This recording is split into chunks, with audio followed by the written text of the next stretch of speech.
Top three finish. Didn't get the victory that you were looking for, but big picture, looks like you're in pretty good shape heading to Dover. Yeah, just proud of everybody on our Budweiser Chevrolet. Got the designated driver program on there this week, so everybody drink responsibly. But just a good day for us. We have a fast car. Track position is tough, and it wound up being really hard racing there. And Brad moved me out of the way and got up out of the groove and wound up getting second.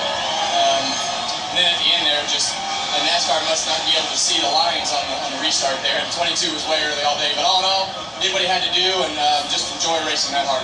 Evan Harvick brings it home third this afternoon, Doc. And Brad goes off to the top of his car. Brad, you led 78 laps, had issues, spun, hit the wall, restarted 22nd, and somehow come back and hasn't caught the witness there. How does that end? Well, thanks, Jerry, but we did have a shot, and more like Ford was pretty good. We just missed a little bit today on a few things, and I don't think I ran a perfect race either, so it was a good adversity day. You know, to fight through a lot of that, and geez, that had to be a record for the amount of yellows, and it seemed like every restart I just couldn't quite go, but decent day, and didn't get the win we were looking for, but still I have a lot to be proud of. Finishing 7th, Brad K. Alan?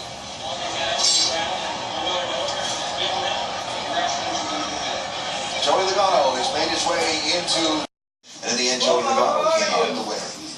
Alan Desmond, Dale Jarrett, and Andy Petrie at the track, where I think that the flag man of the day has got his arm under ice probably all night Sunday night after waving the yellow flag some 15 times during this race for a very incident-filled day, and many of the incidents involved the drivers fighting for a place in the championship, with next Sunday's race in Dover being the first cut down, where the bottom 4 in the championship standings will be eliminated. All of these drivers that had troubles on Sunday in New Hampshire, what's next Sunday going to be like for them? Oh, talk about next Sunday. Getting through this week is going to be difficult. But just look at all of the chasers that had issues here today. We saw a lot of it last week, but it was magnified this weekend. It was almost like they could race their way out of a chance to be in the cut.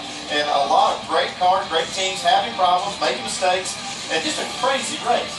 And so as you look at the standings, heading into the Dover round next Sunday, Keselowski and Logano through already because of their wins. More on them in a minute, but look at the cut line at 12. Remember, 1 point per position in NASCAR racing, and how close the gap is from 8th place Carl Edwards all the way to 16th place Eric Almirola, with 4 of those drivers going to be dropped. Can you imagine how dynamic that race is going to be at Dover? Every single lap, this is going to change. This picture is going to change to the last lap, and it's going to be frantic for that cutoff. Yeah, you're talking about a 1-mile, high-bank, high-speed racetrack where things happen in a hurry, hard to dodge things happening around you. So they're going to be on pins and needles. There's not going to be a lot of sleep to be had this week just thinking about what they have to do.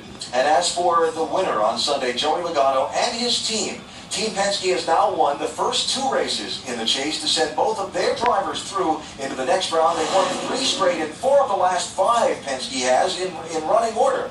So what does this say to the competition about where things are going to shape up over these next 8 weeks? Well, that's pretty loud, I can tell you that. They have really performed well. Not only are they cars fast, but executing these races just to perfection. And that's what it's coming down to. We saw how crazy this one was. And Todd Gordon, the crew chief for Joey Logano, perfectly executed race, put that car right where he needed to be to make sure he made it to the next cut. I think the thing that comes out to me, drivers and the crew chiefs are willing to take some chances to put themselves in position to win these races. Exactly what NASCAR and the fans were wanting with this type of scenario. It is playing out, but Team Penske, they're going to be reckoned with throughout this entire chase. We'll see probably both of these cars in the Final 4 at Homestead. So while a number of drivers who would hope to be champion were left to try and soothe their wounds from Sunday in New Hampshire, the Team Penske group has 2 winners in the first 2 chase races, worthy of a very large lobster dinner. The crustacean in Victory Lane in New England, with winner Joey Logano. All right, Alec.